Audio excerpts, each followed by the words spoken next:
poder de las emociones en el aprendizaje es un tema súper importante, fascinante, y para comprender cómo los estudiantes absorben, procesan y retienen la información, vamos a hablar un poco sobre la emoción y la cognición, que es un tema muy interesante. Sabemos que la emoción y la cognición son inseparables. Este vínculo se establece por múltiples razones, entre ellas porque las emociones influyen en la capacidad de razonamiento, la memoria, la toma de decisiones y la actitud para aprender. En esta ocasión, para hablar de este interesante tema, nos acompaña Vero Arcos, quien es una maestra con más de 20 años de experiencia en el aula. Hola, Verito, ¿cómo estás? Hola, querido Vic.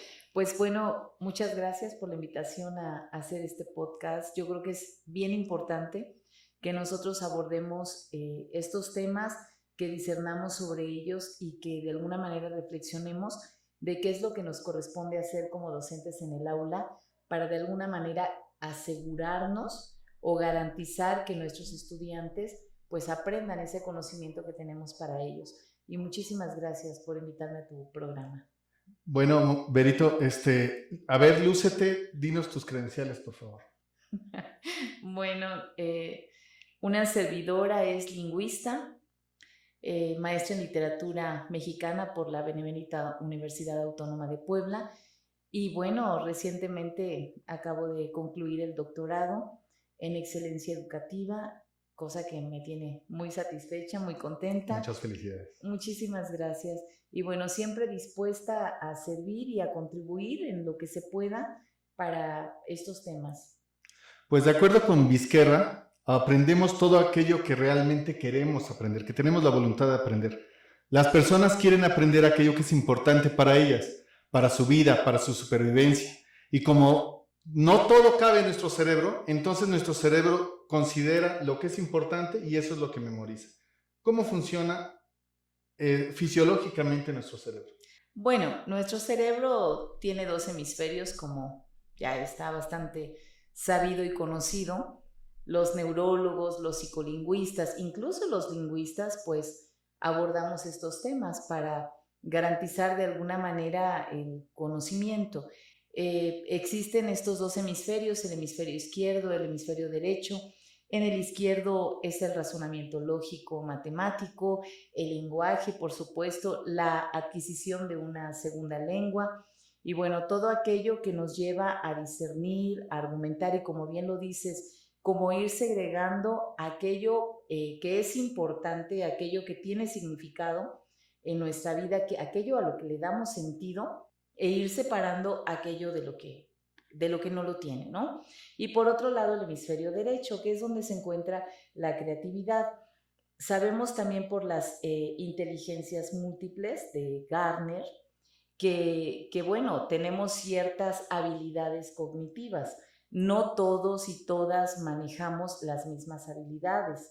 Y además sabemos que, bueno, en una parte de nuestro cerebro también está la amígdala, que tiene que ver precisamente con el tema de las emociones. De acuerdo, y ahora que tocas ese tema, sabemos que las emociones tienen un impacto significativo en la forma que procesamos la información. Las emociones positivas, como la curiosidad y la alegría, pueden mejorar nuestra atención. Sin embargo, las emociones negativas, como el miedo, la ansiedad, pueden distraer y dificultar el proceso de aprendizaje. ¿Qué nos puedes decir al respecto? Bueno, mira, el cómo manifestamos nuestra emoción es algo natural, es algo nuestro. El dónde colocamos esa emoción ya tiene que ver más con el sentimiento, que puede ser la vergüenza, por ejemplo, la alegría, la felicidad, ¿sí? Generamos estos neurotransmisores, ¿sí? Serotoninas, dopamina y demás, ¿no? Pero con el tiempo, conforme vamos adquiriendo esta madurez frontal, es aquella que tiene que ver también con este manejo de las emociones, pero se vuelve algo social.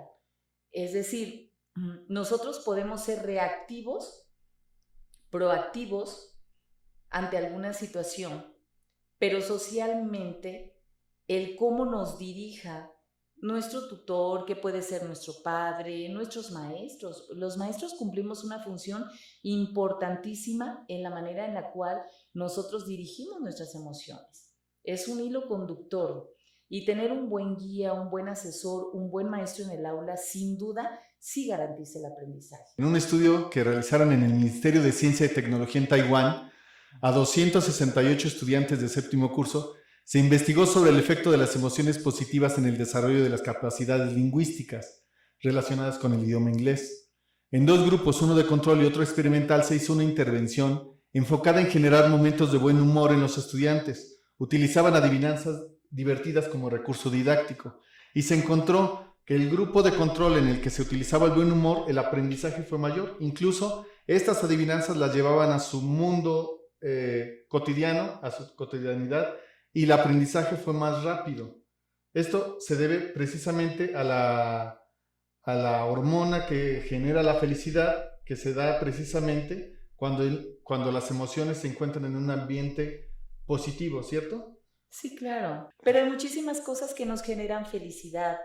El que algo nos haga sentido, el que seamos validados en el aula, el que nos digan que somos capaces de lograrlo, sin duda se vuelve un motor que te va impulsando a un segundo o a un tercer intento por adquirir un aprendizaje. La validación es muy, muy importante. La descalificación sin duda te pone en una arista completamente distinta. Bueno, las emociones son aprendidas o nacemos con ellas.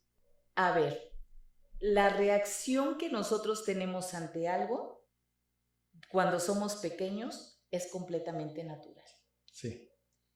La dirección que se toma o cómo se encamine esa emoción o cómo se valide socialmente, bueno, eso es cultural. De acuerdo. Nosotros reaccionamos de una o de otra manera, insisto, no en los primeros años. De ahí la importancia de la guía que tienen nuestros padres y nuestros maestros para poder encauzar las emociones o más bien para poderlas controlar, o esa capacidad que tenemos de no reaccionar ante nuestras emociones. Bueno, esa capacidad de no ser reactivos de alguna manera ya es aprendida, ¿no? Es esta capacidad de canalizar.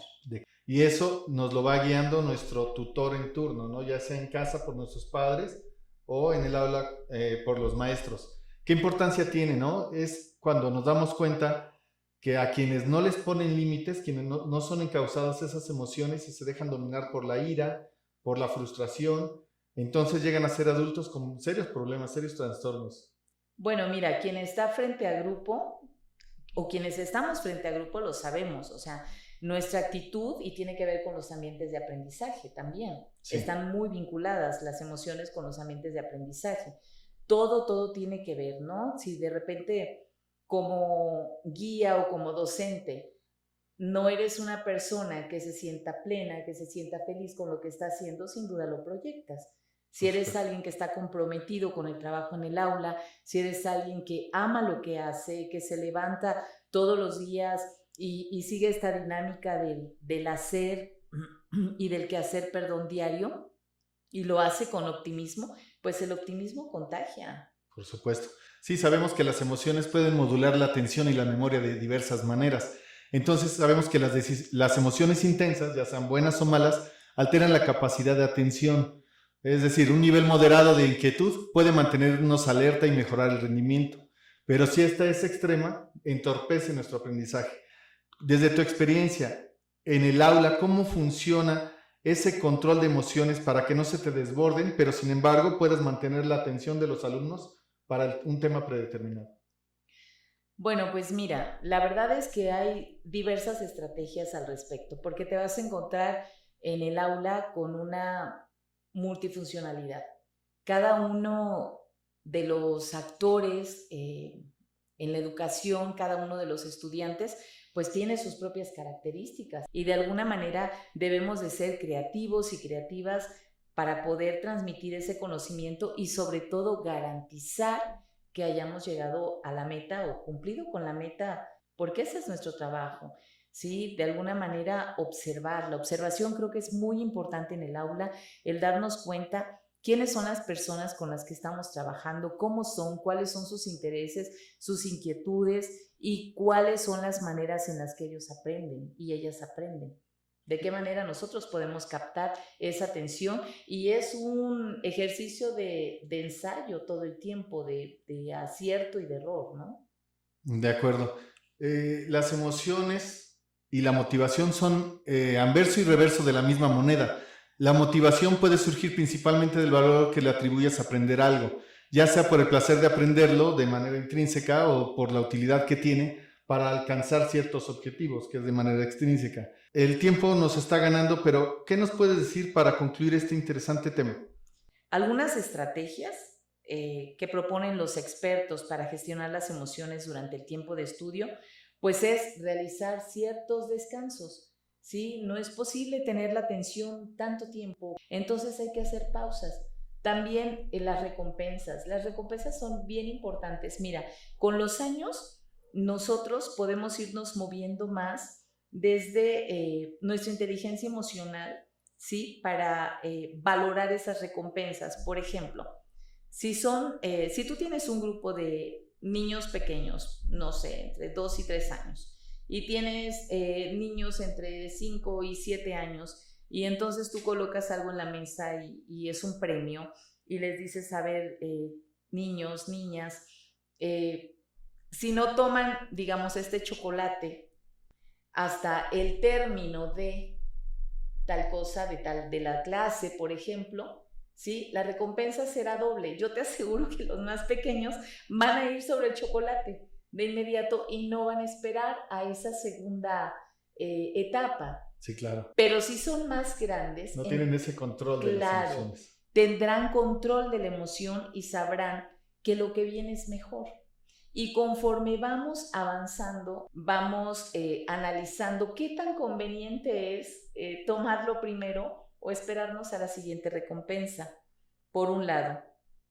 Por otro lado, evitar postergar. Mira, genera muchísima ansiedad no saber lo que va a pasar el día de mañana. Si tú le dices a tu estudiante, va a haber una evaluación, pero no le dices de qué va a tratar, eso genera ansiedad. Y no le dices cuándo. Bueno, sí. Doble ansiedad, ¿no? Una buena organización y una buena planeación de clases, sin duda alguna, ¿sí? Te genera de alguna manera, no te garantiza, pero te da más posibilidades de llegar a tu objetivo.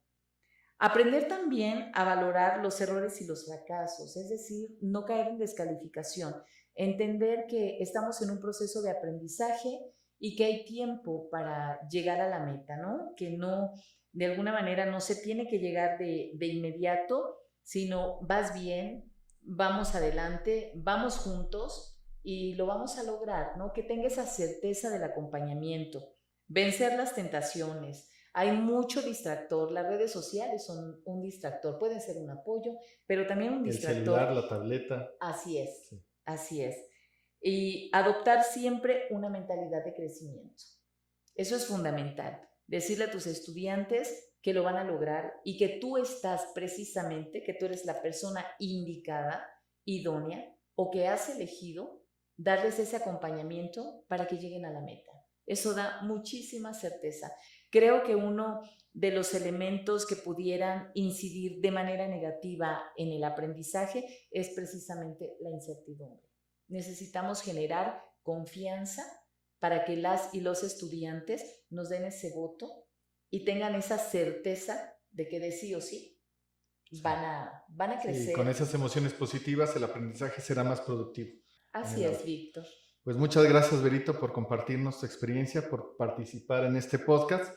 Y amigos, los invito a todos a que si tienen alguna duda, algún comentario respecto al tema, no dejen de ponerlo aquí abajito en sus comentarios, denle like a mi página y nos vemos pronto con otro tema muy interesante. Gracias.